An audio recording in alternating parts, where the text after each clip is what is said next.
অবশেষে বাংলাদেশেও চালু হলো ইলন মাস্কের মহাকাশ নির্ভর ইন্টারনেট সেবা স্টারলিংক।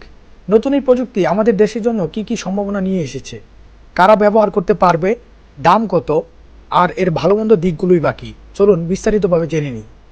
স্টারলিংক হলো ইলন মাস্কের স্পেস এক্স কোম্পানির স্যাটেলাইট ভিত্তিক ইন্টারনেট পরিষেবা। পৃথিবীর কক্ষপথে থাকা হাজার হাজার স্যাটেলাইটের মাধ্যমে তারা সরাসরি ইন্টারনেট পৌঁছে দেয় যে কোনো জায়গায়, সেটা হোক পাহাড়, চর বা গভীর হাওর। বাংলাদেশ সরকার আনুষ্ঠানিকভাবে স্টারলিংকের কার্যক্রম অনুমোদন দিয়েছে। সেবা চালুর খবরে প্রযুক্তিপ্রেমী মানুষের মাঝে ব্যাপক উত্তেজনা।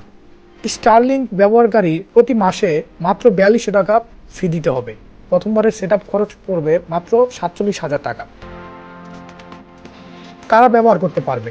প্রত্যন্ত অঞ্চলের শিক্ষা প্রতিষ্ঠান, পাহাড়ি বা দ্বীপ এলাকার বাসিন্দারা, অনলাইন ফ্রিল্যান্সার, সংবাদ সম্প্রচারে নিয়োজিত প্রতিষ্ঠান, এনজিও, স্বাস্থ্যকেন্দ্র এবং রিমোট অফিস। স্টারলিংকের মাধ্যমে দেশের সবচেয়ে অনুন্নত এলাকাতেও পাওয়া যাবে উচ্চগতির ইন্টারনেট, যেটা আগে ছিল অকল্পনীয়। দূরবর্তী গ্রামের শিক্ষার্থীরা অনলাইন ক্লাস, কোর্স ও তথ্য ভান্ডার ব্যবহার করতে পারবে। টেলিমেডিসিন, অনলাইন চিকিৎসা এবং তথ্য আদান প্রদান আরও সহজ হবে। উপজেলা বা ইউনিয়ন পর্যায়ের উদ্যোক্তারাও অনলাইন মার্কেট প্লেসে প্রবেশ করতে পারবে।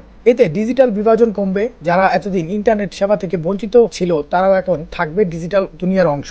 এই অন্তর্ভুক্তি একদিন ডিজিটাল বাংলাদেশের স্বপ্নকে আরো বাস্তব করে তুলবে। গ্রামের কৃষক, জেলে কিংবা ক্ষুদ্র ব্যবসায়ীরাও অনলাইন জগতে অংশ নিতে পাবে ন্যায্য দাম ও বাজার। স্টারলিংকের চ্যালেঞ্জ ও সীমাবদ্ধতা: উচ্চ মূল্যের জন্য সাধারণ মানুষের নাগালের বাইরে।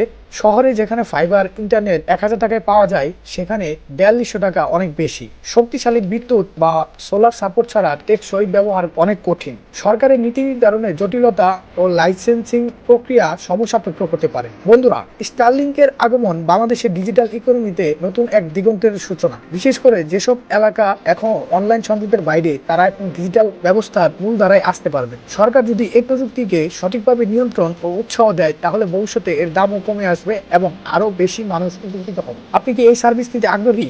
আপনার এলাকায় এই সার্ভিস দরকার বলে আপনি মনে করেন? নিচে কমেন্টে জানান।